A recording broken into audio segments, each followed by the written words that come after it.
নমস্কাৰ বন্ধুসকল, স্বাগতম জনাইছোঁ মোৰ ইউটিউব চেনেল জেইউ টেকলৈ। আজি মই আলোচনা কৰিম এই ভিডিঅ'টোৰ জৰিয়তে কেনেকৈ হোৱাটছআপৰ মেছেজসমূহ আনশ্ব' অৰ্থাৎ হাইড কৰিব পাৰি একো ডিলিট নকৰাকৈ। গতিকে ভিডিঅ'টো সম্পূৰ্ণ চাই থাকক।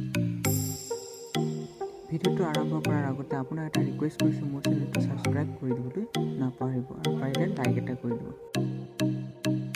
হোৱাটছআপটো আপডেট কৰি দিব। আপডেট কৰাৰ পিছত অ'পেন কৰিব। অ'পেন কৰাৰ পিছত 3 ডট আছে, তাত ক্লিক কৰিব। ক্লিক কৰাৰ পিছত ছেটিঙত যাব।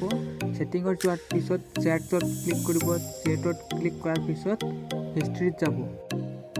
হিষ্টৰীত ক্লিক কৰাৰ পিছত হিষ্টৰীত ক্লিক কৰিব। চেট হিষ্টৰীত ক্লিক কৰাৰ পিছত ইয়াত ছেকেণ্ড অপশ্যনটো আৰ্কাইভ অল চেট লিখা আছে, তাত অ'কে কৰি দিব। অ'কে কৰি দিয়াৰ পিছত বেক কৰিব। বেক কৰাৰ পিছত চাব ইয়াত চব মেছেজ হাইড হৈ গৈছে। মেছেজসমূহ শ্ব' কৰিবলৈ হ'লে আকৌ ছেটিঙত যাব। ছেটিঙত যোৱাৰ পিছত চেটত ক্লিক কৰিব। চেটত ক্লিক কৰাৰ পিছত চেট হিষ্টৰীত যাব। চেট হিষ্টৰীত যোৱাৰ পিছত আনচাইজ অল চেট লিখা আছে, তাত ক্লিক কৰাৰ পিছত আকৌ পুনৰ মেছেজখিনি একো ডিলিট নোহোৱাকৈ পুনৰ ঘূৰি আহিব। ভিডিঅ'টো যদি ভাল লাগিলে লাইক, শ্বেয়াৰ আৰু ছাবস্ক্ৰাইব কৰিবলৈ নাপাহৰিব। আৰু যদি কিবা বুজি নোপোৱা থাকে কমেণ্ট বক্সত কমেণ্ট কৰি জনাই দিব।